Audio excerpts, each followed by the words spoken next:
4 de março de 2019, São Paulo, capital. Jane Soares da Silva estava reconstruindo sua vida depois de anos vivendo ao lado de um marido abusador.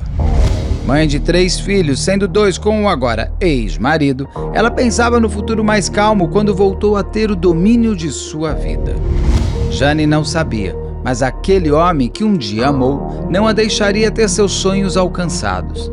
Jane, em breve, enterraria seus 2 filhos de 9 e 6 anos. Confira a entrevista emocionante em 2 partes que fiz com Jane. Diretamente de um dos endereços mais famosos do Brasil. De um dos principais cartões postais da cidade de São Paulo. E com as transmissões feitas dos nossos estúdios na Avenida Paulista. Eu sou Beto Ribeiro e este é o Crime S.A. Olá, sejamos todos muito bem-vindos. Por favor, não deixe de se inscrever, curtir, compartilhar, ligar sininho, marque nas suas mídias sociais, nos marque a todos nas mídias sociais. Se puder, seja membro, se não puder, tá tudo certo. E você venha comigo até o final dessa conversa, que eu vou ter com a Jane. Jane, eu sempre digo que eu gostaria de nunca entrevistar vocês, que a sua história nunca tivesse acontecido. Uhum. Que somente você gostasse do canal e a gente se encontrasse um dia na rua e conversasse. Mas, infelizmente, tudo aconteceu na sua vida. Sim. Então, aqui é um espaço também para criarmos a memória do Lucas e da Mariá, dos seus 2 filhos, que foram barbaramente mortos pelo pai. Deve ter sido um susto, a gente vai conversar tudo isso. Isso acabou de marcar 5 anos, não é isso? Sim, acabou de completar 5 anos, dia 4 de março. 4 de março de 2019, sua vida mudou para sempre. Sim. Antes da gente entrar no 4 de março de 2019, eu queria conhecer um pouco mais a sua vida, a Lucas, a Mariá, momentos mais felizes antes de tudo. Antes de toda essa hecatombe chegar na sua existência. Como eram seus filhos? Como é que você conheceu o pai deles? É o Mário, não é? Isso. Como que você conheceu o Mário? Como que vocês tiveram 2 filhos? Como eram seus filhos? Me conta a sua história antes de tudo isso. Tá. Ou até antes do Mário. Porque aqui você tem uma filha já aqui também. Tenho. Seu nome? A Beatriz. Você tem uma outra filha aqui que é mais velha. Sim. E que não é filha do Mário. Não. Então, por conta disso, você tem uma vida maior ainda. Tem. Como era você e como era a Jane antes também? Por favor. Bom, a Jane de antes era uma menina cheia de sonhos, né? Tinha muitos ideais, muitos planos, né? A Bia, minha filha mais velha, é filha da adolescência. Tive ela com 18 para 19 anos, né? Foi descobrir a maternidade, né, aos 19 anos. Eu cheguei a casar, né, com o pai da Bia, mas todos muito jovens, né? E acabamos que cada um tomou seu rumo e ela ficou comigo e aí ela cresceu, né? Mas mesmo tendo a Bia com 19 anos, eu não parei, né? Eu continuei. Eu fui cursar psicologia, né? Eu me formei em 2007 em psicologia, né? E nesse meio tempo, em 2000 eu conheci o Mário no ano de 2000, né? Mas eu me relacionei com ele em 2004. A Beatriz já tinha 2 anos de idade quando eu comecei a me relacionar com ele, né? Eu o conheci porque a minha mãe trabalhava com vendas e a minha mãe vendia carteira para ele, enfim, e eu acabei o conhecendo. Nos distanciamos entre 2000 e 2004, que foi quando eu casei e tive a Beatriz, e aí voltamos a nos reencontrar e foi aonde a gente passou a se relacionar. A gente teve um relacionamento a partir daí, né? E, assim, a priori, no início, era tudo muito tranquilo, né? Hoje, eu digo que depois de tudo que eu vivenciei, eu consigo enxergar lá atrás alguns traços da personalidade dele, alguns comportamentos que eram fora, assim, do padrão que eu posso te dizer assim, normal. Uma das coisas que o canal, eu tenho percebido muito, isso quem tem me falado são as pessoas, não foi algo que estrategicamente foi pensado. E está acontecendo, eu acho que isso está sendo bom. Todas as histórias contadas aqui, elas servem, além de a gente conhecer o que aconteceu, servem de alerta para outras pessoas que estejam passando por algo que às vezes não estão percebendo tanto, mas a sua história ajuda que o futuro dessa pessoa possa ser diferente. Sim. Quais foram os traços que hoje você percebe que ele tinha? Então, isso pode servir de alerta também. Sim. Assim, hoje, olhando a situação, quando a gente se relacionava, ele tinha alguns sumiços, né? Por exemplo, ele desaparecia, desligava o telefone, ele sumia sexta, sábado, domingo e aparecia na segunda como se nada tivesse acontecido. Ligava, mandava mensagem, a gente conversava, como se nada tivesse acontecido. Não tem como você ter um relacionamento com uma pessoa e ela simplesmente desaparece por 3 dias sem dar nenhum tipo de sinal. Ainda mais sexta, sábado e domingo. Ainda mais sexta, sábado e domingo. Não sumiu terça, quarta e quinta. Não, sumiu sexta, sábado e domingo. Então, assim, isso era muito incômodo, mas eu não entendia. Ele costumava dizer que eu tenho os meus momentos, eu quero ficar sozinho, eu quero pensar. Ele tinha essa coisa do estar só. Era muito estranho, porque nem a família sabia. Né? Uma vez eu cheguei a ligar para a irmã dele e falei, mas você sabe aonde ele está? Porque não tem cabimento uma pessoa desaparecer assim do nada. Né? E nem a família sabia, não, a gente não tem costume de avisar que vai sair ou que vai chegar, porque ele morava com uma irmã. Né? Não tem costume de avisar que vai sair. Então, tipo assim, se ele saísse na sexta e voltasse na sexta-feira que vem, era indiferente. Ninguém dava notícia de coisa alguma. Isso era mais estranho ainda.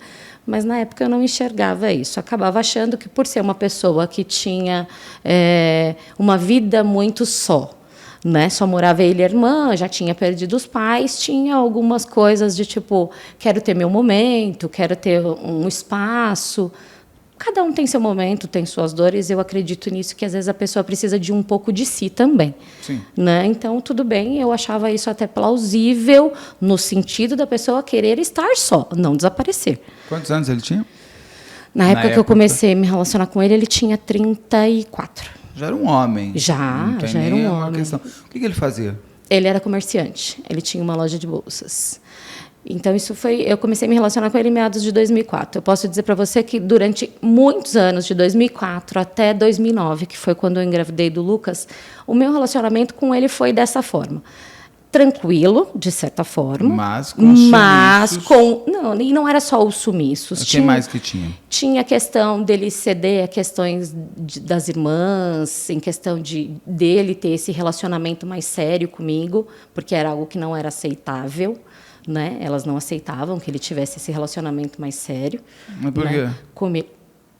Não tinha a explicação. Eu falo que tem coisas que eram incutidas ali que não era falada, né? Mas não era aceitável que ele se relacionasse. Eu falo que depois de um bom tempo eu consegui entender que isso se atrelava a mais uma questão de bens, questões financeiras. E hoje, eu vou te dizer que talvez quando a gente chegar no final dessa conversa, talvez você entenda por um motivo que hoje acontece, né? Entendi. Na verdade, que chegou ao fim que chegou.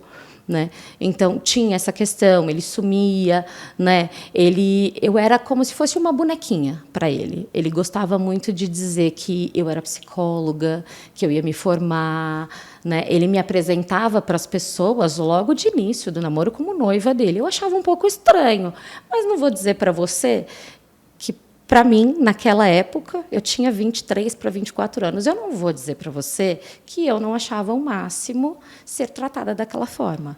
Ser tratada como uma princesa, ser tratada como algo muito especial. Ele te tratava bem? Sim. Você não colocaria como uma relação abusiva? Não, imagina, não. Eu posso dizer para você que eu conheci muitos lugares junto com ele, viajava muito. Né? A gente viajava aos finais de semana, a gente chegou aí para Porto Seguro, logo em seguida, acho que foi no final de 2004. No final de 2004 para 2005, eu conheci Porto Seguro. Eu tinha acabado de ficar desempregada, e ele falou, vamos viajar para Porto Seguro? Eu falei, pô, como assim? Né? E fomos. Né? Então, assim, dentro desse parâmetro, eu não vou dizer para você que eu enxergava algo abusivo, que eu enxergava algo fora de contexto. Mas ele né? tinha amigos? Poucos, muito poucos. Você tinha? Sim. Ele te permitia continuar com as amizades? Ele gostava de encontrar seus amigos, sua família? Na verdade, com a minha família, sim. Né? Ele sempre estava na casa da minha família, ele sempre dizia que aquilo era muito interessante, que para ele, ele chegou uma vez a dizer que um dos motivos por estar se relacionando comigo é pela família que eu tinha, pela forma como a minha família era. Né? Isso era muito intrigante, sabe? Ele falava, a Jane, ela tem uma família que me atrai, que me faz querer estar ali. Né? Isso ali naquele contexto do início. Né? E ali eu me formei. Mas e os amigos? Ele te afastava? Ele mantinha, falava, não, tu também sai com ele, sem problema, eu não quero. Eu não tinha esse costume de sair com amigos. Eu sempre vivi muito dentro do núcleo da minha família, Entendi. né? Núcleo familiar. Ia para casa de família, tio, primo, a minha família em si, né? A família da minha mãe e do meu pai é uma família muito grande, né? Então a gente sempre tinha alguma coisa. Ou estava na casa de um, ou estava na casa do outro, ou alguém estava fazendo alguma coisa. A gente sempre estava nesse movimento, né? E ele sempre estava. Ele te incentivava a trabalhar? Por exemplo, você falou que quando você estava desempregado, ele te leva para Porto Seguro. Sim. Então, foi um presentão. Mas ele te falou, não, gente, vai atrás, eu te apoio. Não, isso nunca houve. Ou ele não queria que você trabalhasse? Não, ele nunca falou disso. Ele nunca entrou nessa parte, até porque era algo que era muito meu. Eu não abria mão do que eu fazia, né? Cheguei algumas vezes a ser taxada por uma das irmãs, né? Como bancada por ele, né? E eu dizia, não, eu ando muito bem vestida, muito bem arrumada, porque eu trabalho, eu me banco, né? E meu pai me banca. Se tem alguém que banca aqui alguma situação, é meu pai. Até porque eu já tinha a Beatriz, né? Eu já tinha a Beatriz, ela estudava em escola particular, enfim, era uma realidade para quem era uma estagiária. Naquela época, em meados de 2005, 2006, né? Você podia olhar e dizer assim, nossa, ela tem um padrão razoável? Sim, tinha, mas bancado pelo meu pai e pelo meu trabalho, não por ninguém. Mas cheguei a ser taxada dessa forma por uma das irmãs. É que o que eu estou tentando ver aqui são os pontos de relação abusiva que eu aprendi entrevistando Ana Beatriz Barbosa, principalmente a Rosângela Monteiro, Carlos, todo mundo, que são pontos que às vezes a gente não percebe. Uma delas, da relação abusiva, é a parte financeira. Que a pessoa vai te fechando naquela redoma do dinheiro e você acaba ficando uma pessoa completamente dependente em tudo, e aquilo que parece... Ele te banca, na verdade, ele te algema. Sim. Que é a relação abusiva na parte financeira também. Então, nesse caso, não tinha com você, porque você Não. trabalhava, você não abria mão, e você morava com seu pai. Eu morava com os meus seus pais. Com seu pai e com sua mãe. Sim. Vocês namoravam. A gente namorava. E aí, quando eu me formei, né, na época, a internet foi a época que o comércio na internet deu um boom, né? E eu sempre muito, assim, expertise nessa questão por ter trabalhado com RH em informática, acabei que mostrei um mercado para ele diferente nesse sentido. Eu apresentei uma loja para ele virtual, né? E ele falou: "Vem trabalhar comigo", quando eu me formei. E aí foi aonde realmente todo esse cenário anterior que a priori não parecia nada, ele se transformou em tudo que você pode imaginar. E você ainda não tinha filhos? Não tinha filhos. Quanto tempo você já estava namorando ele? 3 para 4 anos. O que muda? Você vai morar com ele? Não. Fui trabalhar com Não, ele. tá. Fui trabalhar com ele. E aí, quando eu fui trabalhar com ele nesse projeto, para ele montar essa loja, a gente decide que a gente ia construir uma casa, que a gente ia casar e que a gente ia ter filhos. Aí seria uma felicidade, uma conquista, virou um uma transtorno. Confirmação de uma relação. O que virou? Um transtorno, virou tudo que culminou no final disso. O que foi acontecendo? Eu fui trabalhar com ele, né? Aí, nesse sentido, ele realmente passou a ter todo o controle do que eu fazia, né? Aonde eu ia, aonde eu não ia, aonde eu estava, que hora que eu chegava, que hora que eu não chegava, né? Porque eu estava dentro da empresa dele e eu me locomovia e eu ia sozinha. Algumas vezes eu chegava a voltar com ele para minha casa, mas não era sempre. Então, ele passou a ter esse controle que ele não tinha antes da minha pessoa, né? Ele controlava as minhas redes sociais dentro do computador, porque eu não sabia, eu descobri logo depois, mas achei que tinha sido uma crise de ciúme besta, porque um dia eu saí do trabalho e um colega me avisou. Ele falou: "Você está falando comigo diferente no Messenger?" Eu falei: Eu falei: "Não, eu estou dentro do ônibus, estou indo para uma consulta médica." Ele falou: "Estão usando suas redes para falar como se fosse você." Eu falei: "Não." Aí, na hora, eu falei: "Será que ele entrou no meu Messenger, está falando com alguém, achando alguma coisa?" Foi a primeira vez que eu soube disso. E você confrontou ele? Perguntei para ele, falou: "Não, você deixou aberto, eu vi que a pessoa te chamou e eu respondi." Eu falei: "Não, você não respondeu, você estava conversando com a pessoa." E aí, um pouco depois, eu descobri que ele também já tinha respondido um e-mail para uma outra pessoa, como se fosse eu. Mas ele ainda se relacionando com você. Ainda, O que te fez permanecer com ele já com esses sinais na verdade, eu achei que... Hoje tão claros para você? Hoje, sim. Na época, eu achei... Ainda mais que a gente não pode esquecer uma coisa, é psicóloga. Sim, então... e na época eu achei que era uma coisa boba, sabe? Aquela coisa boba. Eu falei, ele viu aberto, viu que era um amigo que tinha trabalhado comigo e resolveu ir lá fazer graça. Ele era ciumento claramente com os outros? Fazia escândalo, alguma coisa? Nunca fez. Nunca.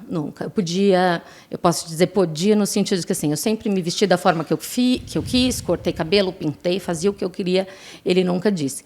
Mas eu comecei a notar nesse parâmetro que ele tinha alguns ciúmes, mas até então eu não ligava, porque ele nunca foi controlador nesse sentido. Só que aí, quando a gente decide que a gente vai casar e que a gente vai ter filhos e que a gente começa a construir a casa, quando eu engravidei do Lucas, aí o cenário muda.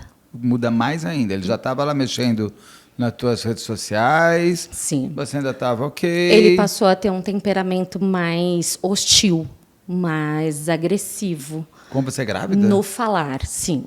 No falar. Porque ele não queria ser pai? Ele era mais grosso. Não, a gravidez para ele dizia e contava aos quatro ventos que era o maior sonho da vida dele e que ele tinha o maior presente. Mas comigo, ele passou a agir como se eu tivesse feito aquilo para trazer, como que eu posso dizer? Qual era uma palavra que ele dizia? Transtorno para a vida dele. Ele e eu falei, mas filho? Sim. Mas não era a coisa que ele mais queria? Então, para as pessoas, ele dizia era feliz. Ele era feliz, ele amava os filhos era tudo na vida dele. Isso ainda você é grávida do primeiro, do Lucas. Isso, do Lucas. E você questionava ele, mas espera aí, para o mundo você fala que está feliz, aqui dentro de casa você fala que eu sou um Não, eu não morava com ele ainda. Não, vocês ainda nem tinham casado. A minha casa estava construindo. E aí, na época, ele alegou que estava com problema. Realmente foi na época que teve uma crise em 2009, uma crise financeira, o mercado estava bem bagunçado, né? Ele tinha feito um empréstimo muito grande no banco que eu só fiquei sabendo depois, né? Então, nessa época, eu acabei cedendo a essa questão por você, não, é uma questão financeira, tem filho, tem casa, né? A gente está onerando uma despesa, então ele está realmente fora da casinha por conta disso. Então, eu procurava sempre relevar dentro desse padrão. Quando o Lucas nasce, a minha casa demorou ainda quase um ano para ficar pronta. E eu fiquei na casa da minha mãe. Esse tempo ele foi morar praticamente na casa da minha mãe. Ele ia na casa da irmã dele 1 ou 2 vezes na semana. E ele te tratava com mais rispidez na frente dos seus pais? Não, nunca. Ele sempre na frente de todo mundo foi assim, eu posso dizer para você, não vou dizer Lorde, porque Lorde era o meu filho, mas ele era uma pessoa muito articulada, falava muito bem, conversava com todo mundo, ele sabia falar sobre todos os assuntos, política, futebol, tudo que você imaginasse, ele sabia conversar. E quando você colocava ele contra a parede, no seguinte sentido, falava, por que comigo aqui, só nós dois... Ele te xingava? Não, ele só falava que você trouxe um transtorno para a vida só. Sim. Você é grávida, né? Sim. Você estava gerando, não era um filho, era um transtorno. Sim. Você questionava ele, mas por que só comigo você fala assim na frente dos outros? Sim, não era nem na frente dos outros, era quando a gente estava conversando. E aí ele falava que não, porque ele estava atormentado por conta do trabalho. Deve pedir desculpa. Jamais. Nunca pediu? Não, ele não é uma pessoa que pedia desculpa. Você contava isso para alguém? Falava com a sua mãe? Você dividia esse fardo? Não, nunca dividi nada com ninguém. Eu guardei tudo isso comigo. A primeira pessoa que chegou a contar isso para alguém foi a Beatriz. Foi a Beatriz, em que sentido? Porque ela via isso? Na verdade, a gente... E aí, depois desse um ano... A Beatriz, sua filha mais velha, que está aqui. Isso, que está aqui. A gente foi morar na casa, depois de um ano que a casa ficou pronta, a gente foi morar na casa, a Beatriz foi comigo, né? Eu não a deixei, embora ela quisesse ficar com a minha mãe, eu não deixei, eu levei ela comigo. Ela tinha quantos anos? 9, né, Bia? É 9, né? É 9, é 9. Não, 7, filha. 2009, não, tá certo, 9. Porque aí teve o tempo da gestação, foi 9. Ela foi morar comigo, né? E aí, ali dentro da casa, aí realmente, ali dentro da casa, eu posso dizer para você que ali eu tive ciência do que eu estava vivendo. Ali sim. Até porque você já estava trabalhando com ele. Então, ele foi te cercando em tudo. Você já tinha a dependência Inclusive já financeira, porque ele era o seu trabalho. Sim, ele era o meu trabalho. Era seu chefe, seu marido, vocês eram sócios, não? Não. Chefe, marido e ali aí entrou exatamente no que sempre falam, que é buscar que você tem uma dependência financeira dele direta. Aí, de fato, ele mostrou os traços narcisistas dele. O que ele fazia dentro da casa? Era tudo em prol dele. Tudo. A alimentação era feita conforme ele queria, do jeito que ele queria. A gente só comia o que ele queria e como ele queria. Não tinha esse ao seu gosto. Né? Isso foi um dos pontos que começou a aparecer em casa, que a Beatriz foi onde ela levantou a primeira vez para a minha família, que foi os meus pais e a minha mãe. Ela levantou. O que você falou? Tem o microfone. Você não lembra? Mas você lembra o que ela falou? Na verdade, ela morou com a gente. Ela não ficou muito tempo. Ela ficou, acho que 4 meses na casa com a gente. E aí ele começou a implicar com televisão ligada, né, o horário de comer. Na hora que ele fosse comer, tinha que estar só ele na mesa, silêncio, e não podia ninguém atrapalhar o horário da refeição dele. Não era uma refeição em família? Não, era o horário de almoço dele. Ele vinha da loja e aí tinha o horário de almoço dele. Ele sentava para almoçar. Você tinha que servir ele? Não, na verdade, quem servia era a moça que trabalhava em casa. E o jantar, mesma coisa? No jantar, ele mesmo se servia. Eu nunca coloquei comida para ele, eu não. Mas era um jantar em família? Não, era ele sozinho também. Você jantava sozinha? Ele tinha que jantar em paz.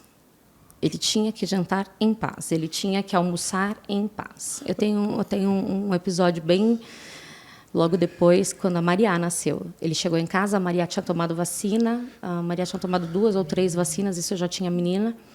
E aí eu não tinha almoçado, era meu aniversário, 28 de junho. Era meu aniversário e eu cheguei e não tinha almoçado ainda. E aí a moça estava em casa e a Duda chorava muito, porque ela tinha tomado um monte de vacina, estava enjoada, e eu ia sentar para comer. E aí o Ivanilda, na época, tinha feito uma macarronada. Eu falei, vou sentar para almoçar. Ele falou, você pode almoçar outra hora, porque agora a sobrinha dele estava com ele esse dia. Eu vou almoçar com a minha sobrinha, depois você almoça, porque agora eu quero almoçar em paz. Eu fui para o quarto, fiquei com a Maria e almocei depois que ele saiu. Eu não tinha almoçado. Por que você aceitou isso nesse dia da... Eu nunca gostei de escândalo. Eu não gosto. Nunca gostei de alarde, de bagunça. Mas não é uma questão de brigar, é uma questão... Por que você aceitou? Não estou dizendo que você é culpada da sua... Sim, só para a gente entender. Sim. Por que você aceitou ser humilhada? Ou você nem percebeu que você estava sendo humilhada? Não, eu já sabia. Mas a sobrinha dele estava lá e eu realmente não gostava desse tipo de coisa. E a sobrinha dele aceitou ele falando assim? Ela era uma menina, assim, mas também não abria a boca. Esse é um fato. A família dele nunca abriu a boca para ele, para nada, em nada. Eles sempre diziam, ele é assim. Ele é assim. Em muitos momentos. Até quando eu cheguei a levar a questão de que ele estava fora do padrão. Mas você sabe que ele é meio assim, dependendo do assunto que a gente vai falar, ele é assim. Então você vai me trazer daqui a pouco, você fala do padrão. Aí lá atrás, então você ainda estava grávida, você já era obrigada a não almoçar e não jantar com seu marido, ou seja, não estava em família, né? Você estava ali. Mas ele tinha, ele era carinhoso com você de alguma maneira? Não. Ele te dava um abraço, nada? Raras as vezes. Quando eu cedia ao que ele queria, sim. Aí eu era a melhor esposa do mundo. Aí eu ouvia que eu era a mulher que ele tinha sonhado em casar, em ter em casa, né? Quando a Beatriz foi embora de casa, foi justamente por conta desses comportamentos dele. Era televisão, era o que ia comer, era aquele padrão, né? Ele não era outro padrão. Tinha que seguir o padrão que ele colocava dentro de casa. E a sua filha tem que ir embora 4 meses depois porque ela não seguiu o padrão dele? Na verdade, não é que ela não seguiu o padrão. A Beatriz nunca me deu problema na escola. E aí eu fui chamada na escola. Ela estudou na escola desde os 4 anos de idade. Ela estava com 9. Todo mundo conhecia ela e fui chamada na escola. Jânio, o que está acontecendo com a Bia? Eu falei, nada, você mudou e tal, tem alguma coisa a ver com o Lucas? Eu falei, não, ela se dá super bem com ele é bebezinho, não teve essa questão de ciúmes. Ele já tinha nascido, Lucas? Já tinha, o Lucas já tinha 1 ano e pouquinho. E aí eu falei, e aí eles achavam que era ciúmes do irmão e tudo, e aí eu falei que provavelmente não. Mas ainda tentei segurar ela em casa e tentei convencê-la de que eu levaria ela todos os dias à tarde para a casa da minha mãe, para ela fazer essa transição, porque eu achava que era uma questão de transição, de ter saído abruptamente da casa dos meus pais, onde ela nasceu, para ir morar lá. começamos esse processo. Ela começou a não brincar mais na escola. E aí, um dia, ela falou para a madrinha dela, que trabalhava na escola, que não queria ficar lá na casa. Seus pais e a madrinha dela, alguém foi tentar falar com você e falar, Jane, por que você está vivendo isso? Não, ninguém sabia. Não, mas a sua filha estava saindo da sua casa. Sim, quando ela pediu para ir morar com a Nesse minha momento, mãe, nesse momento, ela falou para minha mãe que vocês não sabem quem ele é. Ele finge que é uma coisa, mas ele é outra. E aí? E aí, na época, minha mãe me perguntou. Eu falei, mãe, é por conta da questão que ele não quer que fique com televisão ligada, ele não quer que faça barulho quando ele está aqui. Como que não faz barulho criança, enfim. E como ele já tinha esse comportamento quando ele morava lá na casa da minha mãe, que quando ele subia para dormir, o pessoal falava assim, o Mário está dormindo lá em cima. Era um silêncio que não se derrubava um lugar. Ele dominava a casa dos seus pais? Sim. Ele tinha tido já outras esposas, tinha outros filhos, não. Tinha outras relações, pessoas falavam alguma coisa. O que as pessoas falavam dele? A única coisa que eu soube por ele mesmo foi que ele teve um noivado antes de se relacionar mais sério comigo. E ele chegou a dizer para mim que tinha terminado com ela, porque eles tinham saído para comprar móveis. E ele tinha escolhido uma mesa e ela tinha escolhido outra mesa. Por isso. E aí ele disse que... Ele não sabe que existe uma coisa de você chegar a um senso comum? E aí ele disse que... Não sabia. Aí disse que parece que ela era uma pessoa bem articulada, bem brincalhona, essa ex-noiva dele. E aí disse que ela falou assim, você quer uma mesa quadrada? Porque ela é quadrada igual você. E aí ele não aceitou. E ele terminou o noivado com casa praticamente totalmente mobiliada. Bom, sorte dessa moça, né? De ter... conseguido esse milagre de ele ter ido embora. Sim. E outros relacionamentos curtos que ele teve, e eu não entendia por que tantos e tão curtos. Mas ele falava em tom de brincadeira o motivo desses términos. Que era? Por exemplo, ele deu o exemplo de uma vez que ele namorou com uma moça, que ele disse que chegou na casa da mãe dela e pediu para a mãe dela... ela falou... Pediu para a mãe preparar uma refeição. E ele falou, não precisa, porque eu só como arroz se for arroz agulhinha. E aí a menina falou, não, mas... mal educada. E aí, esses detalhes, a Beatriz, a minha filha, muito pequena, ela tirou disso algo que ela não queria viver dentro daquela casa. E aí foi quando ela pediu para voltar para a casa dos meus pais. E seus pais foram falar com você, falou, olha, Bia... E aí, o que você respondeu para eles? Não, na verdade, gente... Aquilo ali, não, por causa do barulho de televisão... Isso. Você deu uma desculpa que todo mundo aceitaria? Sim.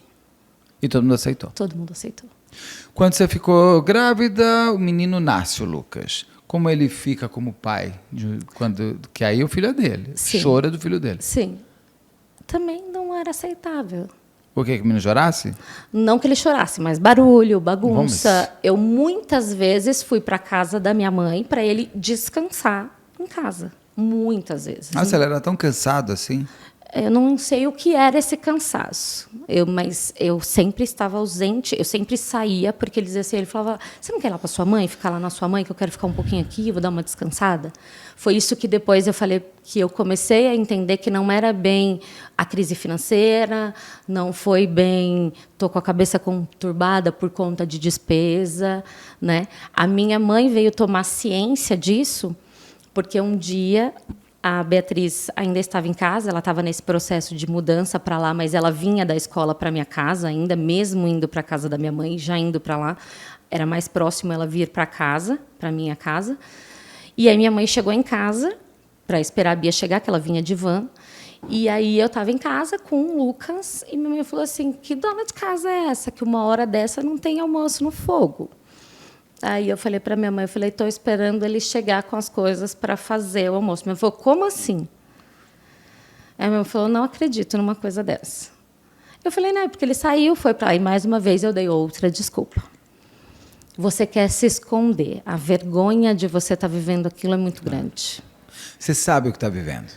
Sim. Mas você não quer que os outros saibam o que você está vivendo por vergonha do que o outro vai pensar de você. Sim, exatamente. De te achar fraco, de te achar... Acho que não era nem a questão de ser fraco. Acho que, na verdade, ali onde eu estava, né, era a forma, talvez, como eu tinha pintado tudo aquilo. Todo mundo achava que eu vivia um conto de fadas. Entendi. Como fazer o outro ver por Quem- trás daquela cena que eu inventei. Quem era ele? Tudo, Porque quem você era permitiu ele ser. Eu permiti ele ser. Foi o que você falou. Ele, durante muito tempo, ele dominou a casa dos meus pais. Meus pais faziam reforma em casa, ele calculava a metragem do piso, ele opinava no piso, na porta, na reforma. Ele sempre estava envolvido naquilo ali dentro. As decisões. Todas as decisões. E se bobear, foram todas só dele. Só que ele achou que o outro estava tomando. Sim. A gente achava que ele estava ajudando. Na verdade, eu acredito que ele já tinha conquistado mais espaço do que a gente podia imaginar. Você pensou em separar dele quando o Lucas nasceu e você percebeu que ele não era um pai amoroso? Porque uma pessoa dessa não é um bom pai. Não. Ele Já não era bom marido. Não, Ele- fingia para os outros, mas você sabia que não Sim, era. Sim. Para mim era muito difícil isso. Separar. Também. Vocês foram casados no papel ou vocês foram morar Não. juntos? Então tinha até uma facilidade maior de Não, na resolver. verdade, ele falava... eu até levava numa boa, né? Ele falava assim, na verdade, casamento já não é um contrato, porque como eu sou PJ, é mais fácil deixar você livre do PJ, porque se uma hora eu precisar de você, você está livre de mim, nesse sentido, e a gente... Então, assim, tudo que ele fazia, eu achava que ele estava fazendo para o nosso bem. Não, era estratégico para ele. Nada como ter um CPF limpo e livre de mim. Sim. E aí, para mim, estava tudo bem. Enquanto ele achava que estava tudo bem, e ele estava fazendo em prol da minha casa e da minha família e das crianças, estava tudo bem. Só que, assim, quando eu pensei em me separar, foi quando eu engravidei da Maria. Pouco tempo depois, acho que foi logo que a Beatriz foi embora, eu engravidei da Maria. O Lucas e ela tinha uma diferença pequena. 1 ano e meio. Desculpa entrar nessa intimidade. A intimidade de vocês era ok, existia... É o que eu falei para você. Depois você passa a enxergar que aquilo também era abusivo. Como assim? A forma como ele me tratava, a forma como era como ele queria, do jeito que ele queria, a hora que ele queria. Não tinha esse cuidado, sabe? Não tinha esse parâmetro. É o que eu falo, a gente só consegue ver muitas coisas depois que a gente sai de dentro desse ciclo. Enquanto você está dentro dele, para você ter esse viés e você enxergar o que você está vivendo, é muito difícil. Ainda mais quando existe sentimento envolvido. Porque até ali existia, não posso dizer que não. Né? Quando eu engravido da Maria, sim. Aí eu posso dizer para você que ali se desmanchou. Porque ele pergunta... Quando eu falei que estava grávida da Maria, ele fala para mim, como que você arrumou isso? Nossa. Exatamente assim. E eu falei, como não importava assim? O sexo? Sei lá, se é menino, menina? Não, eu nem sabia. Na verdade, eu desconfiei que eu estava grávida porque eu fui num almoço na casa da minha mãe e aí todo mundo começou a brincar comigo. Nossa, Jane, está com um quadrilzão. O que aconteceu? Eu falei, não, gente, estou normal, devo ter engordado uns quilos. E o pessoal começou a brincar comigo.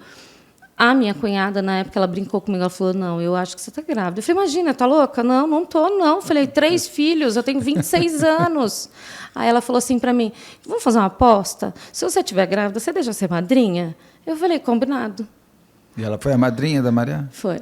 Eu cheguei, saí de lá... Você era muito nova, né? E ele já era bem mais velho. Sim. Era o Lobo Mau e o Chapeuzinho Vermelho, literalmente. Eu saio de lá, passo na farmácia, compro um teste, chego em casa e faço.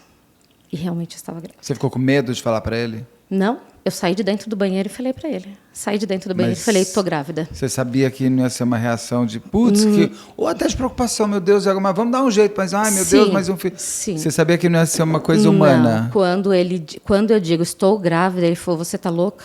Como você arrumou isso? Eu falei, peraí, como assim? Como eu arrumei isso? Eu falei, eu estou grávida. Ele falou, mas você não podia ter feito isso. E aí eu lembro como se fosse hoje. Ele estava na sala, sentado no sofá. Eu estava sentada no colchão, porque o Lucas estava assistindo um desenho. Ele levantou da sala, se trancou no quarto e de lá mais ele não saiu. Ele passou dias sem falar comigo. Sem falar com você? Sem falar comigo. Sem falar comigo. Se ele não queria ser pai, ele não sabe que ele tem formas de ele não ser, como uso de preservativo. Mas eu tinha que... a culpa é sua. Eu tinha que me cuidar. Isso eu ouvi depois. Quando ele resolveu falar comigo... Né? Depois de, acho que quase uma semana sem falar comigo, ele resolveu me perguntar por que eu não tinha me cuidado. Ele não sabe que gravidez se faz com 2 pessoas, não com uma só. Não, inclusive teve um almoço de família na minha casa no final, logo depois disso. Com passo eu já tinha um tempinho. Aí eu fui contar para todo mundo, falar que realmente estava grávida e tudo, já tinha um tempinho e tudo. Aí ele falou: a Jane arrumou isso. E uma das minhas cunhadas falou: é verdade. Ela foi lá no banheiro, pegou o chuveirinho, ela era bem bocudinha, e ela falou: é verdade. Ela foi lá no banheiro, pegou o chuveirinho e arrumou. Exatamente assim.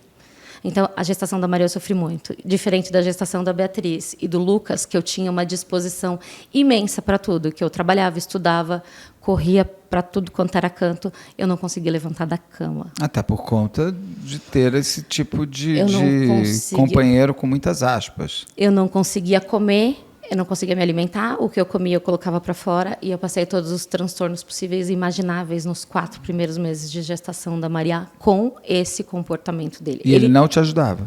De forma nenhuma. De forma nenhuma. Eu tinha uma moça que me ajudava em casa, que era a moça que ajudava a gente em casa, né, a Ivanilda. Ela ajudava a gente, e ela que cuidava, assim, teoricamente, de mim. Eu levantava, ela fazia alguma coisa para eu comer, o Lucas era pequeno, né, e aí eu ficava à mercê, e eu falei: não, eu preciso levantar, porque eu preciso cuidar do meu filho. E aí ele veio com mais um golpe. Ele falou: já que você arrumou a gravidez, e agora vai ter mais uma despesa, nós vamos mandar a empregada embora. Ele mandou a empregada embora. Para você virar a pessoa que... Você estava trabalhando com ele ainda? Não, ele já tinha me mandado embora. Depois, me mandado embora, assim, me tirado da loja. Eu continuava registrada lá, mas eu não ia mais até lá, eu não podia ir, não aparecia lá. Desde o Lucas? Desde que o Lucas completou 1 ano. E nem recebia um salário, nada? Não. Eu ficava unicamente exclusiva em casa, mesmo com a moça lá me ajudando. Ou seja, para dinheiro você precisava pedir para ele? Eu não pedia. Ué, como é que você vivia? Como é que você comprava roupa, ou sabonete, shampoo? Porque é uma forma de te aprisionar mesmo, financeiramente, dentro de casa. A minha mãe. Te ajudava? Tudo.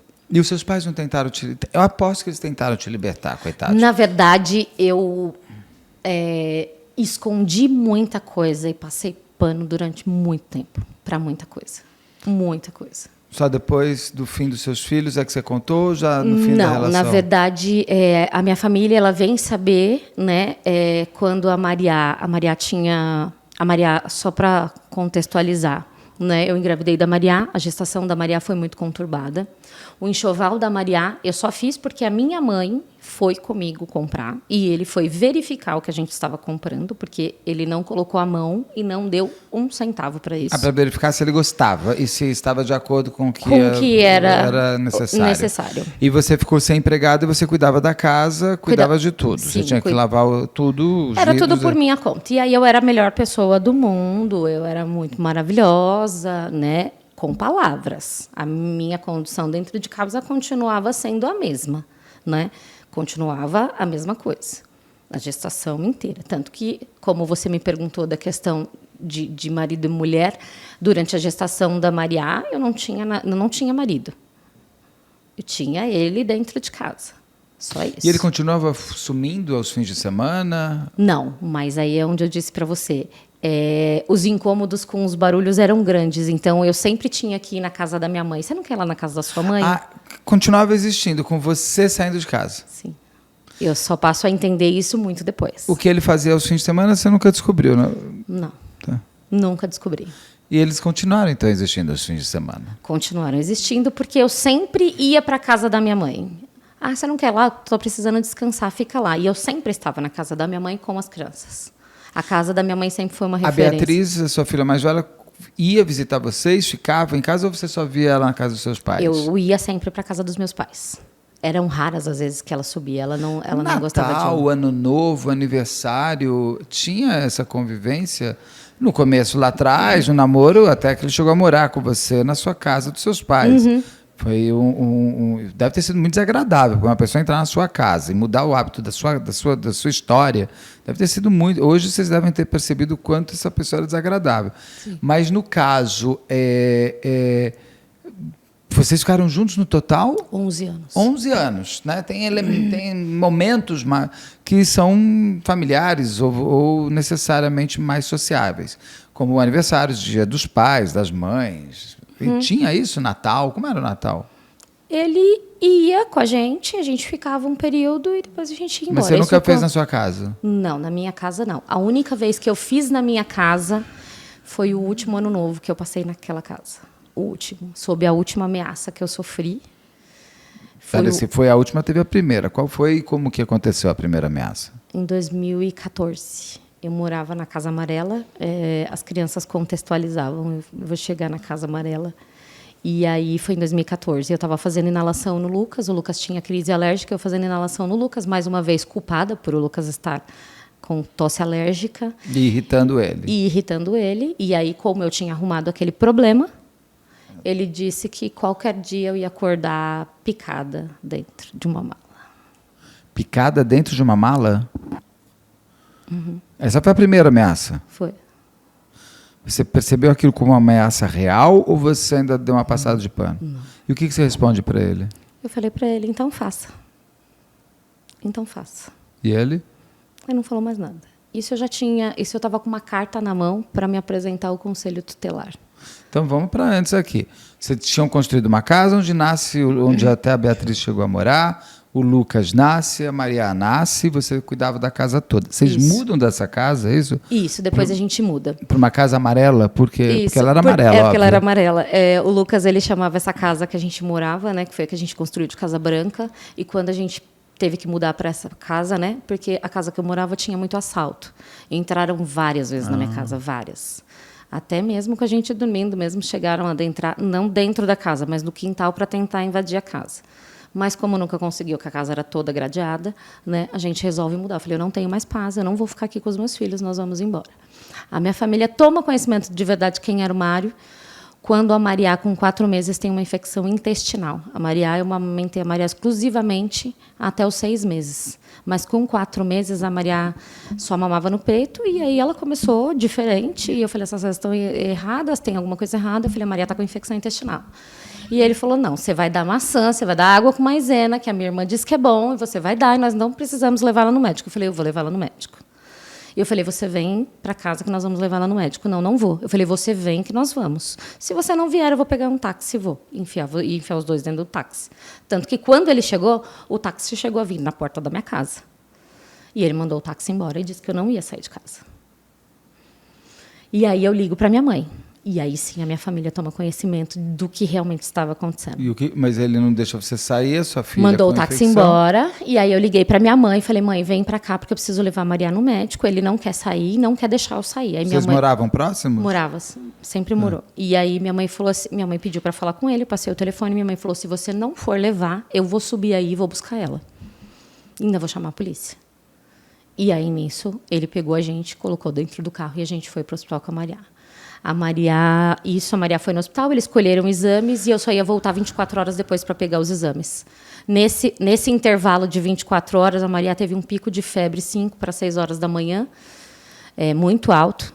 Eu fiquei com medo dela convulsionar, porque ela chegou a 40 graus de febre. Eu enfiei ela numa banheira de água fria, numa toalha molhada. E aí eu falei, vamos com a Maria para o hospital. Eu estava de pijama, o Lucas e a Maria. Ele foi escovar os dentes e foi pôr uma roupa para poder levar a Maria para o hospital, que era na rua de casa. E aí eu falei para ele, você perdeu a noção. A médica falou, se você não enrola ela na toalha molhada, se a sua filha tinha convulsionado. A febre dela, quando nós chegamos lá, estava 41,5. Ela só não subiu mais porque ela estava nessa toalha molhada. Ele era carinhoso? Parece, você vai me terminar, mas ele era carinhoso com os filhos em algum momento? Brincava com as crianças? Brincava.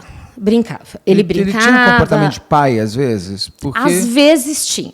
Mas era mais para mostrar algo para as pessoas do que para ser quem ele era. Porque essa falta de cuidado com uma criança que está com infecção gastrointestinal, que é sua filha, um bebê, que não consegue pegar, ligar, pedir um Uber e ir sozinha. Aí você vai, tem esse pico de febre, ele escova os dentes, e vocês vão para o hospital, ele leva? Vamos. Ele foi primeiro escovar os dentes e se arrumar, porque ele não podia sair daquele jeito.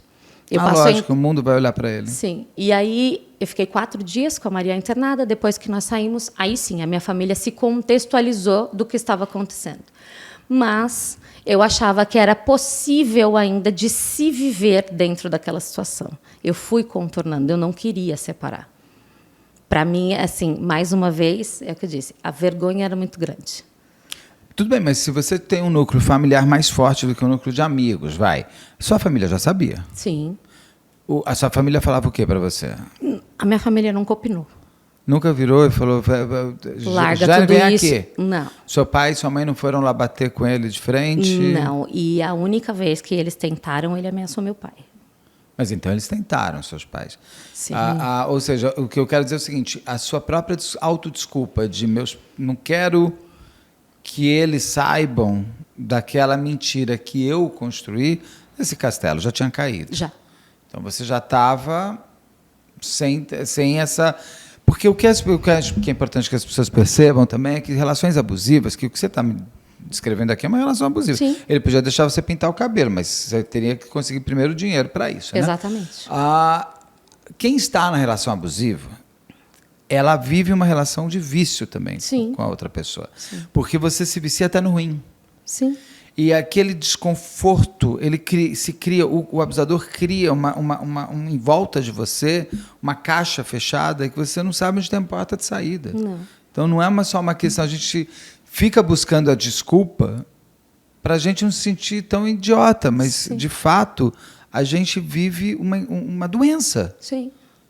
Não tem, então você não é culpada de você não ter saído. Sim. É isso que eu quero dizer. Por isso que eu fico te perguntando, você conseguia ver, para as pessoas que estão vivendo Sim. isso, se entenderem Sim. que o desumano é o abusador. Sim, não a gente. Isso eu sempre falo para as pessoas. Essa questão da vergonha, ela está incutida dentro da gente. Até porque quando a gente abre isso para as pessoas, elas passam a entender que realmente a gente não tem culpa de estar ali. E aquele movimento, ele é um ciclo tão vicioso que você não consegue sair realmente. Para você sair é um movimento bem abrupto quando você sai, né? Você tem que ter esse movimento de se autossalvar, porque ninguém vai fazer isso por você. Só você pode fazer. E foi o que acabou culminando depois de tudo isso, nesse processo com a Mariá, né? Eu mudo para a Casa Amarela depois disso. Depois desse problema gastrointestinal da Mariá, menina, ela ficou bem, óbvio. Porque ela... eu mudo para a Casa Amarela, né? Quando eu mudo para a Casa Amarela, eu digo que eu vou voltar a trabalhar nesse entretempo. Eu já tinha começado a fazer um movimento de trabalhar, né? Não com ele, com outras coisas. Não, eu comecei a comprar bolsa e vender. E aí, nesse movimento, ele falou, você não vai trabalhar. Eu falei, eu vou trabalhar. Aí, olha, já não quer que você vai trabalhar. Não vou trabalhar. Eu falei, ele falou, tirou a empregada, você está na Casa Amarela, você tem 2 filhos, você não tem dinheiro, você tem que cuidar da casa, dos filhos.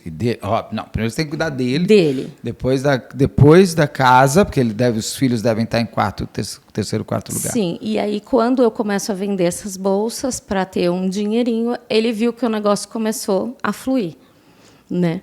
E aí, nesse sentido, um dia eu estava entregando bolsa na rua onde eu abri a loja, logo no início, né? Logo depois eu vim abrir uma loja. Quando eu fui entregar, eu vi um ponto. E aí eu falei, eu vou abrir uma loja. Cheguei, comentei com a minha mãe, eu não estava na casa de novo, né? Eu estava na casa da minha mãe, fui abrir a loja, falei que ia abrir uma loja, conversei com a minha mãe, falei, vamos, mãe, você me dá uma mão? Aí minha mãe falou, eu te dou a ajuda financeira e você abre. E eu não quero. E aí ele quis se meter no meio. Ele falou, eu quero ser seu sócio. Eu falei, não, você não vai ser meu sócio. Eu falei, você me tirou do meu trabalho, eu fui trabalhar com você, e de lá você também me tirou. E você me enclausurou em casa. Eu falei, eu não vou. Eu falei, a loja é minha. E aí, quando eu falei para minha mãe falou, não, então eu vou ser sua sócia. E aí minha mãe vem trabalhar comigo. Né? Mas ele fez um inferno. Quando eu falo que vou abrir a loja, ele chegou a ir negociar o ponto junto. Ele foi junto negociar o ponto. Não para te ajudar, por ser seu amigo, seu companheiro, mas para saber o que tudo está acontecendo. Tudo que estava acontecendo. E aí a gente negociou o ponto, aí a minha mãe entrou comigo de sócia na loja. Nisso que eu entro de sócia na loja, ele falou, você não tem como trabalhar porque eu não vou te ajudar com as crianças. Você vai ter que se virar e vai ter que levar eles para a loja, você vai ter que pagar a escola, você vai pagar alguém para ficar com eles em casa, porque eu não vou te ajudar. Ah, ele não tem responsabilidade de pai? Não. E aí eu peguei e falei assim, então tá bom, não tem problema, eu me viro.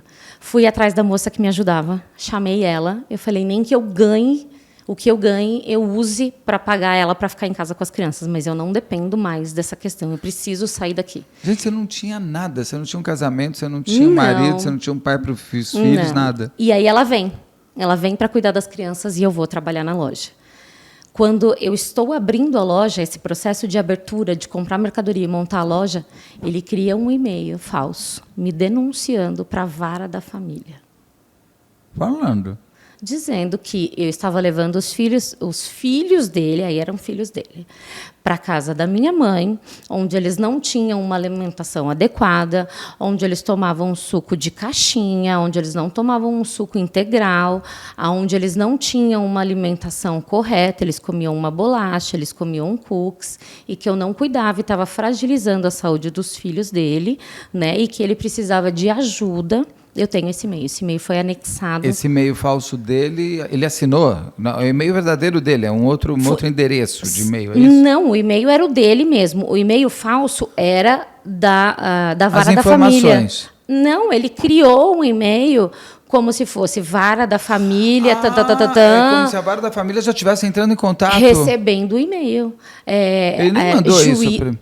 Ele enviou, mas voltou para a caixa dele, porque ele sabia que era falso, mas ele mandou com cópia para mim. Eu não tinha como saber que o e-mail tinha voltado. E vocês morando juntos? Morando juntos. E aí, depois disso, ele me denuncia no conselho tutelar. Logo depois disso, eu abro a loja, começo a trabalhar, mesmo pagando tudo.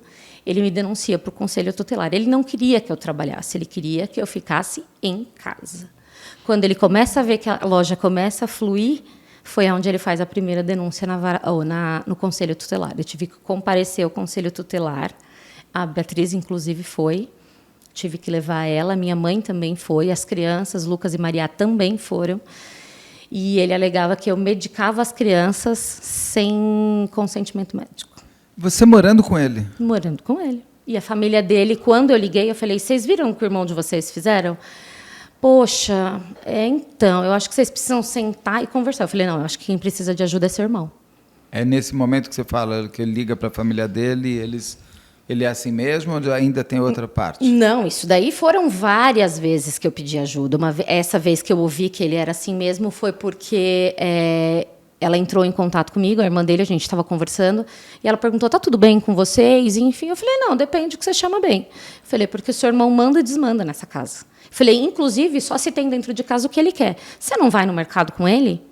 Eu falei, mas por que da pergunta? Não, é porque eu fiz uma pergunta para ele esses dias sobre mercado, e aí ele falou assim para mim, eu preciso ver, porque eu tenho que saber o que tem que comprar. Como você tem que saber? Não é a Jane que vai no mercado? Ele falou, não, eu que vou. Ela falou, como assim? E aí ela veio querer saber. E aí eu falei, é verdade, quem faz e desfaz dentro de casa é ele que vai no mercado, não sou eu que vou no mercado. E quando eu vou, eu compro o que ele quer, não é o que eu quero. E aí ela disse para mim, como assim? Eu falei, exatamente assim. Ela falou, então, Jane, é difícil te ajudar, porque você sabe como Marim é. Elas tinham mania de falar Marim é. Eu falei, é? Então tá bom. Nesse dia, ela teve uma conversa com ele. E aí a gente foi para um supermercado e aí ele fez um mercado horrendo, como nunca tinha sido feito naquela casa. Foi num mercado próximo à casa dela, passamos na casa dela, né? Ele fez todo um teatro, toda uma encenação, ele fez todo esse enredo lindo e maravilhoso. Foi quando ela disse, você sabe que a gente não pode falar muita coisa com ele. Várias vezes eu tive que ouvir isso. As irmãs dele, depois do que aconteceu, elas alegam para todo mundo que nunca souberam de nada, mas é mentira. Elas sempre souberam de tudo o que aconteceu. Tudo. Tudo. Da falta do mercado, da falta de atenção com as questões das crianças, da falta dele, quando a gente se separou, em cumprir o que o juiz determinou, também sabiam. Sabiam dos desmandos dele, porque eu cheguei a falar muitas vezes. Né? Mas quando ele onera a questão, que eu estou falando para você, de me levar para a Casa Amarela e querer podar o meu trabalho e me denunciar para o Conselho Tutelar, logo em seguida veio a ameaça. Não é denunciar, né? A gente denunciar algo que é verdadeiro, é mentir. Sim, mentir. Quando você soube do Conselho Tutelar, vocês moravam, você chegou e falou assim, escuta, Mário, você está louco? Uhum. E ele falou o quê? Ele falou, você vai lá explicar o que você está fazendo, porque você dá remédio para o Lucas sem consentimento médico. Eu falei, aonde está isso? Aonde está acontecendo isso? Aí ele pegou e falou assim, eu estou vendo. Eu falei, então tá bom, eu vou me explicar, eu não tenho medo de nada. Fui com as crianças. Ele mentia e mantinha a mentira para você. E para todo mundo. Não é para você, olhando na tua cara, falando assim, não, eu vejo. Sim. Ele fazia, só para você ter uma ideia, Ele fazia cenários em casa. Ele juntava a louça em cima da pia. Por exemplo, assim, hoje à noite, eu, Jane, não quis lavar louça. Não estou afim, estou cansada, trabalhei o dia inteiro. Ele juntava a louça na pia, pegava as panelas com a comida que tinha sobrado, ou as Tupperware, abria, tirava a foto, mandava para as irmãs. E falava, olha só o que eu vivo nessa casa. Então por que ele não vai embora? Ele contextualizava a mulher que não prestava. Ele me caracterizou, ele construiu um personagem e passou a vender esse personagem para várias pessoas. Várias pessoas. Várias. Eu era a carrasca. Ele era o santo. O coitado que sofria na mão de uma mulher relaxada, que não cuidava dos filhos, que não cuidava de casa, que não fazia nada, mas que trabalhava fora, das 9 às 9, todos os dias, ia buscar os filhos na escola, os 3, por sinal, porque eles estudavam na mesma escola. Ele constrói isso, tudo isso, na verdade. Quando ele me ameaça a primeira vez, a única pessoa que fica sabendo conta para minha mãe. E aí minha mãe falou, como foi isso? Eu falei, deixa isso para lá.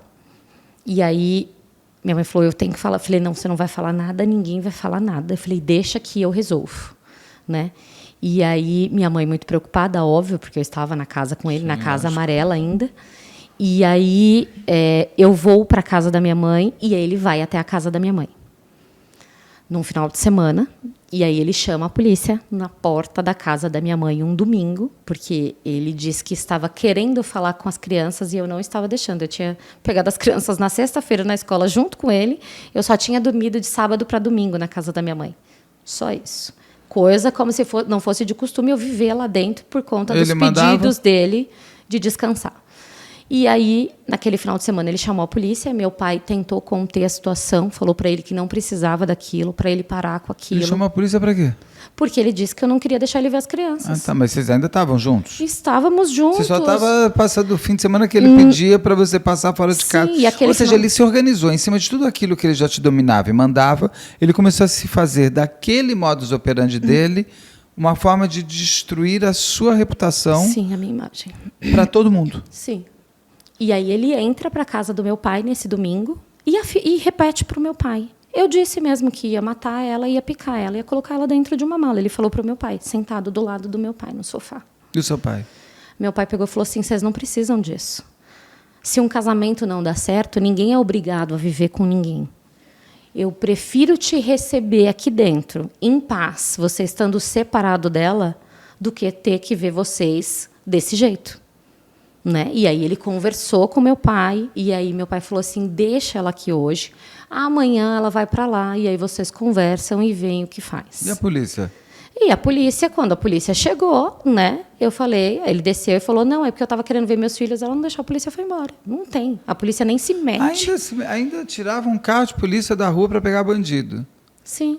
Várias, não foi uma vez, não, foram várias. Ele chamava a polícia para quando você estava na casa, aí já separados? Depois da gente separado, tá. Sim, várias. Então vamos chegar na separação ainda. Ele te ameaça muito sério de morte. Sim. E de fazer Magda Roncat com você. Sim. Colocar você numa mala. Sim. Você volta para casa. Volto. Como que eram os dias seguintes? Na verdade, ele dá uma melhorada ou mantém o mesmo nível? Não, ele mantinha aquele padrão dele, como se nada tivesse acontecendo, como se ele tivesse conseguido dominar a situação. O conselho tutelar, vocês tinham resolvido já? Então, o conselho tutelar, quando eu fui, eu respondi, eu falei, fui, né? E ela me perguntou, eu falei, bom, vou te explicar, o Lucas é uma criança alérgica. Um bichinho pica ele, vira uma bola enorme. Ele tem que ser medicado, ele tem que tomar um antialérgico na hora e eu tenho que passar uma pomada, que é um corticoide, para conter. Sim. Dependendo da situação, eu tenho que levar ele para o ponto-socorro, porque senão a glote dele fecha, ele tem que tomar remédio na veia. Eu falei, é isso que é feito. Mas quem faz é o médico, é o hospital. Eu falei, quem faz é o médico. A única coisa que eu faço em casa é dar o antialérgico, que é o primeiro socorro, e passar a pomada. Se isso é medicar fora do padrão, você me explica, porque aí eu vou ter que procurar recurso para socorrer meu filho. Né? E, na época, elas me alertaram. Elas falaram... Pessoal do conselho. Ela falou, Jane, você tem medo dele? Eu falei, não. Ela falou, pois você devia ter. Eu falei, mas eu não tenho e não vou ter. Ele tinha visto as crianças de manhã, antes de eu ir para o Conselho Tutelar. Quando a gente chegou na porta do Conselho Tutelar, eu não sei se a Beatriz lembra, ele ajoelhou na porta do Conselho Tutelar e começou a chorar. abraçando o Lucas e a Maria, como se fizesse semanas, meses que ele não via os filhos. Nossa, ele tinha o desejo de te destruir mesmo. Sim. Sim. Difícil foi enxergar tudo isso. Difícil foi entender tudo isso. Eu sabia do risco que eu corria, mas eu cheguei num ponto, Beto, que eu dizia para todo mundo que se ele me matasse, eu teria salvado os meus filhos. Meus filhos ficariam com a minha mãe. A Bia já estava com a minha mãe. Mas você não entendeu que ele não queria que você morresse? Na verdade, ele não queria que ele morresse. Ele queria que eu você sofresse. E aí, ali naquele contexto, eu entrei na loucura dele, né? Nessa semana que eu voltei, depois dele ter falado com meu pai, eu falei, eu não vou mais ficar, eu não aguento mais. E eu saio. Quando eu venho para a casa da minha mãe, eu fiquei 15 dias na casa da minha mãe. Esses 15 dias, eu acho que foi os mais torturantes da minha vida. Por quê? Porque ele começou a ameaçar outras pessoas. Ele ameaçou minha mãe, meu pai, meus irmãos, minhas sobrinhas. Ameaçava como? Ele falava que ia dar fim em todo mundo. Ele ligava e falava, eu vou te matar. Alguém gravou isso? Vocês chamaram a polícia? Vocês foram fazer boletim de ocorrência? Na época, aí depois eu fui fazer o boletim. Mas logo no início, eu volto para casa, né? Eu falo que apesar de ter a formação em psicologia, eu nunca imaginei pelo que eu estivesse passando. Nunca. Nunca. Em nenhum momento. Eu não tive esse discernimento, na verdade, na época. E aí eu volto para casa, quando ele ameaça todo mundo, eu falei, então tudo bem, eu volto para casa. Você deixa todo mundo em paz. E eu volto para casa com as crianças. Ele conseguiu? Ele conseguiu. Eu voltei para casa com as 2 crianças, e aí nisso a gente sai da Casa Amarela e volta para a Casa Branca. Só uma pergunta, ele ficou 15 dias sem você. A casa ficou suja? Você chegou ainda tinha que arrumar uma casa inteira. Sim, uma casa inteira, roupa para lavar, casa para organizar. E aí a minha família nessa época até ficou meio assim, tipo, mas por que ela voltou? Mas eu não disse para ninguém o que estava acontecendo. Eu temia muitas vezes pela reação. Poxa, mas estava todo mundo já sendo ameaçado de morte. Sim. E aí eu volto. Quando eu volto, que eu voltei, ali eu tinha certeza que eu tinha que sair dali. Eu só não sabia como. Eu volto para a Casa Branca, e esse último ano que eu passo na Casa Branca, que era a casa que as crianças chamaram, foi o ano de 2015. Né? Que foi o que eu falei para você. O último Natal, que foi o último Natal e o último Ano Novo, que foi 2014, ele me ameaçou na véspera do Natal. Você não se atreva a passar o Natal na casa de ninguém, que eu vou buscar todo mundo. Eu falei, não precisa disso, você pode vir passar o Natal na casa da minha cunhada, não tem problemas. Passamos o Natal na casa da minha cunhada, ele veio, passou o Natal lá, né? Aí ele foi embora para casa, eu fiquei sozinha na casa da minha mãe. Eu falei, não, você dorme lá, que amanhã a gente vai ter almoço aqui na minha mãe. Se você quiser vir, você vem. Se você não quiser, você não vem, né? Mas eu ainda estava morando na casa ainda estava morando na Casa Branca. Passamos o Natal na minha mãe. Aquele ano, eu fiz um ano novo na minha casa. Eu, a irmã dele, as 2 irmãs e os meus filhos. Minha mãe, a Bia, foi passar o Natal na casa do sogro do meu irmão. E antes dele sair, o carro da irmã dele quebrou. Antes dele sair, eu estava me arrumando. E aí ele falou para mim, se eu souber que você conta para alguém o que está acontecendo, você não passa desse ano viva. Eu estou indo buscar a minha irmã. Se você contar para alguém o que está acontecendo aqui... Que eram essas ameaças? Sim. Você não amanhece mais viva. Eu falei, então tá bom, não tem problema. Eu não vou falar nada para ninguém. E ali, durante aquele 1 ano, foram mais e mais denúncias ao Conselho Tutelar, várias. Ele? Ainda, durante esse 1 ano na casa. Com você morando com ele? Ainda passei 1 ano. Eu saí de casa dezembro... Isso é muito doido, vocês morando juntos e ele te denunciando, quer dizer, mentindo. Dezembro de 2015 eu saí de casa. Mas eu saí de novo como se eu fosse passar férias. Mas esse ano foi o mais torturante. As denúncias no Conselho Tutelar... Eram que tipo de denúncias novas? Ele alegava que eu não cuidava das crianças, que eu vivia na rua com as crianças, que as crianças adoeciam por minha causa. Mas o Conselho Tutelar já não tinha um monte de falsas denúncias dele? Eles não fazem nada.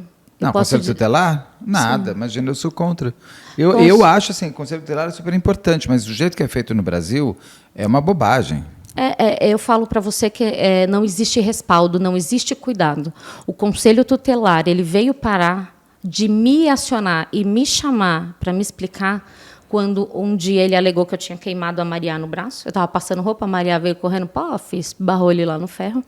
Eu falei, meu Deus, lá vai, né? Eu já sabia. As crianças também já sabiam. As crianças já estavam maiores, né?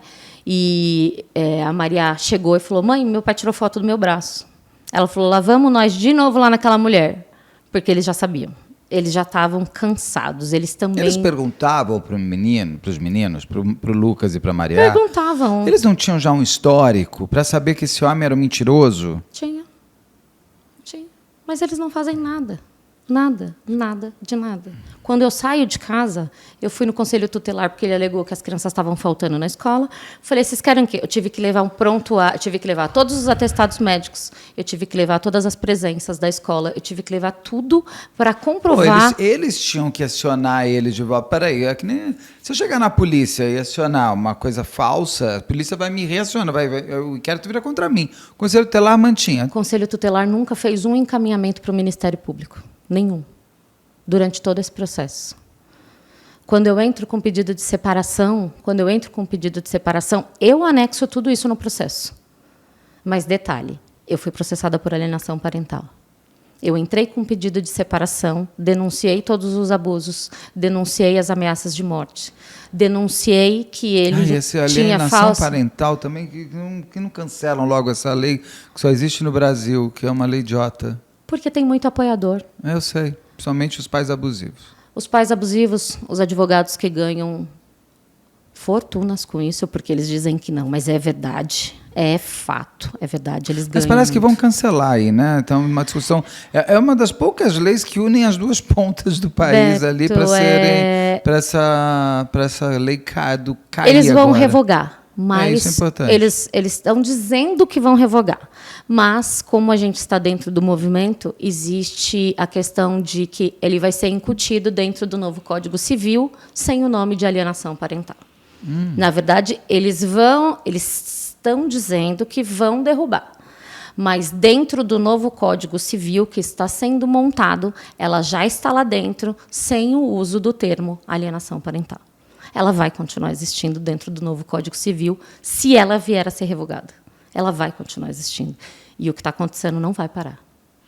E com tudo isso, bom, vamos para a separação ali. Você volta com ele, fica este ano, passa esse ano novo com ele. E ele continuava te ameaçando de morte. Além de ameaçar seus pais, estava ficando. E ninguém faz um boletim de ocorrência também, isso é super importante, gente. Ser ameaçado de morte é uma coisa muito séria. Sim. Mas sabe o que aconteceu, Beto, quando eu fui fazer? Não. A delegada disse para mim que eram ameaças veladas. Eu falei, o dia que for eu a velada no caixão, você vai acreditar no que eu estou te dizendo? Foi isso que eu ouvi da delegada. Foi isso que eu ouvi da delegada no dia que a polícia... Na delegacia da mulher? Na delegacia da mulher. Essa delegada sabe que ele matou seus 2 filhos? A essa altura do campeonato deve saber. Espero que isso seja um fantasma na vida dessa senhora. Eu quero que seja um fantasma na vida dela, na vida da conselheira tutelar, na vida da psicóloga e na vida da assistente social que acompanhou a gente. Psicóloga? A psicóloga essas duas são novas para mim. Assistente social... O conselho tutelar, depois da história da queimadura no braço que eu tinha feito, eu fui até lá e falei, eu cansei. Eu trabalho, eu cuido dos meus filhos, eu estou respondendo um processo de alienação parental a qual eu não tenho culpa. Pera, mas você ainda estava com ele? Não, a gente tinha me separado. Quando queima o braço? A Maria... Então só me dá a separação. Como é que você se separa? Eu saio de casa como se eu fosse passar férias na casa dos meus pais.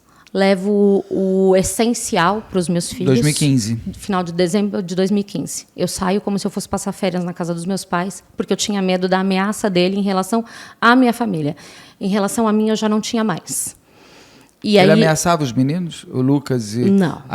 Ameaçava a sua filha mais velha? Ele falava a minha família. Ele nunca deu nomes, né? E aí, quando eu saio de casa, eu saio como se eu fosse passar férias. Era final de ano, a loja era muito movimentada, ele também tinha essa questão de loja movimentada.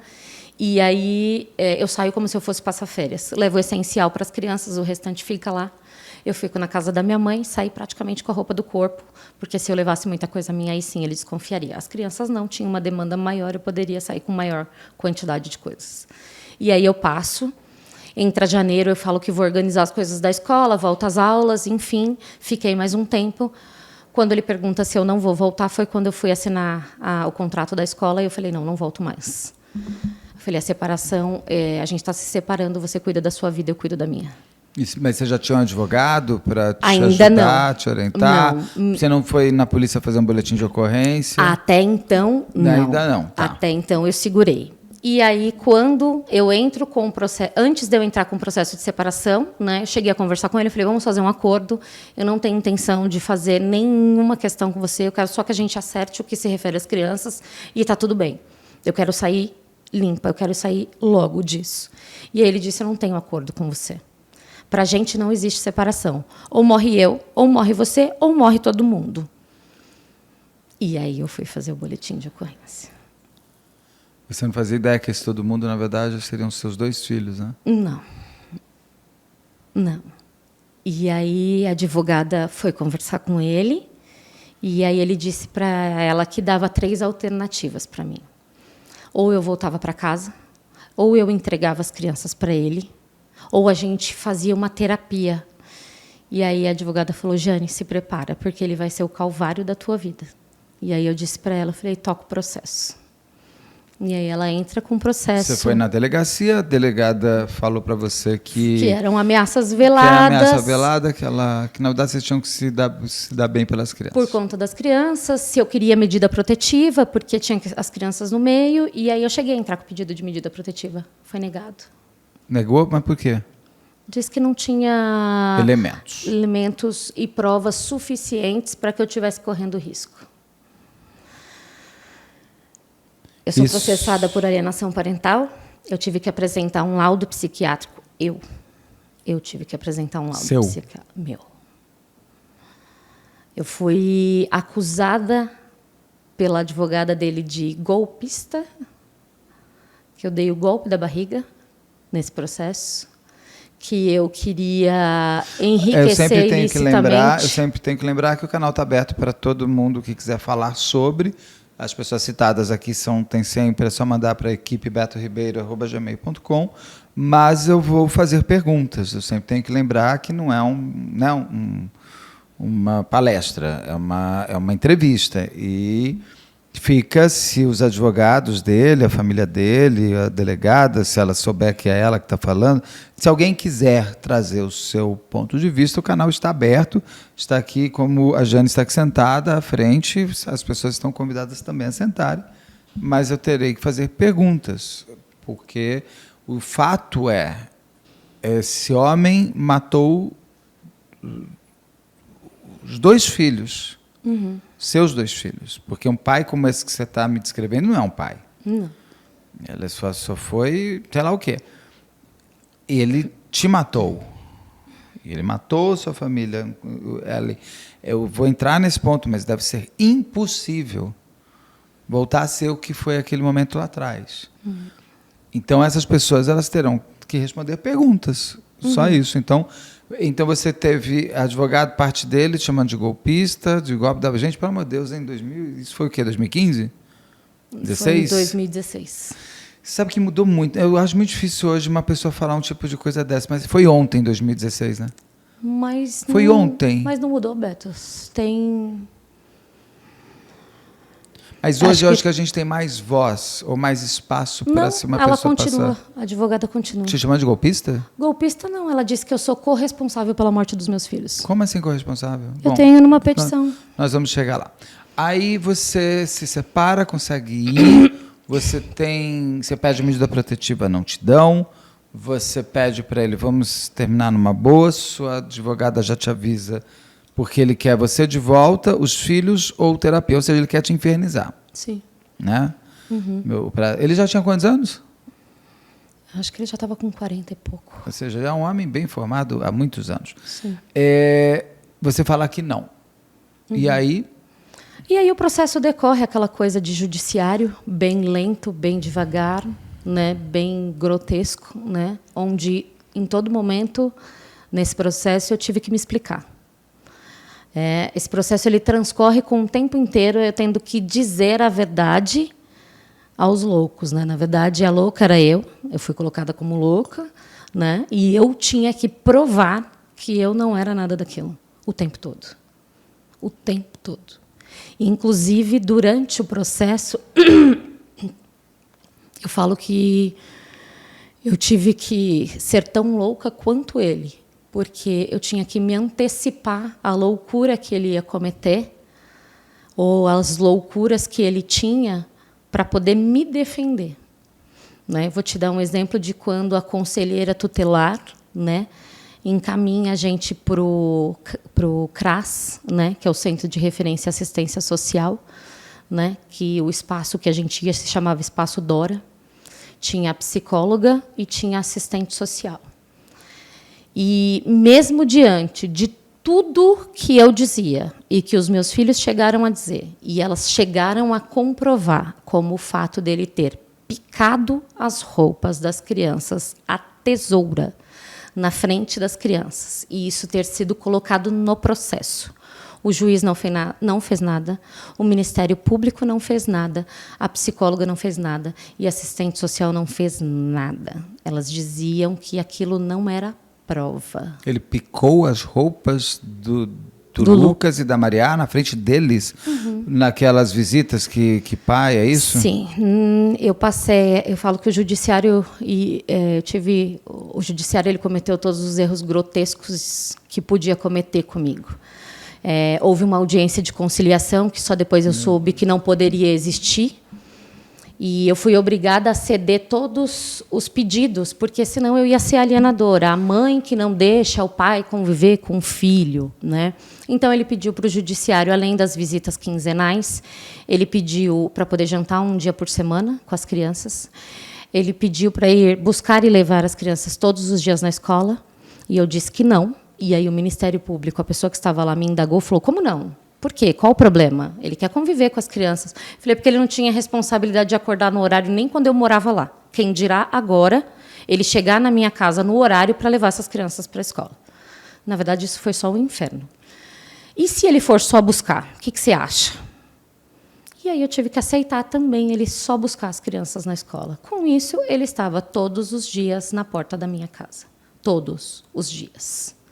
Uma vez por semana, ele levava as crianças para jantar. Só que, com isso, ele conseguiu fazer tudo o que ele queria. Ou seja, ele saía da escola e não tinha controle. Ele saía da escola, ele levava as crianças para a casa dele. Eu ligava, ele me provocava no telefone e gravava eu alterada, né, dizendo que você traga as crianças para casa porque elas não têm que estar aí. Não, hoje é o dia. Quem é que ia saber que dia era aquele? Quem é que ia entrar com um processo criminal pedindo para fazer desbloqueio de telefone para pegar que a ligação era naquele dia, que aquele dia não era o dia? Né? Mas não adiantava informar no processo, porque o juiz nunca fez nada. O juiz nunca fez nada. Isso tudo foi informado no processo. Um belo dia, numa dessas visitas, ele leva as crianças. As crianças voltam. Quando as crianças chegam, eu pegava a mochila, que era algo que também não era necessário eu fazer, mas eu fazia, porque ele era um pai tão zeloso que na casa dele não tinha nada.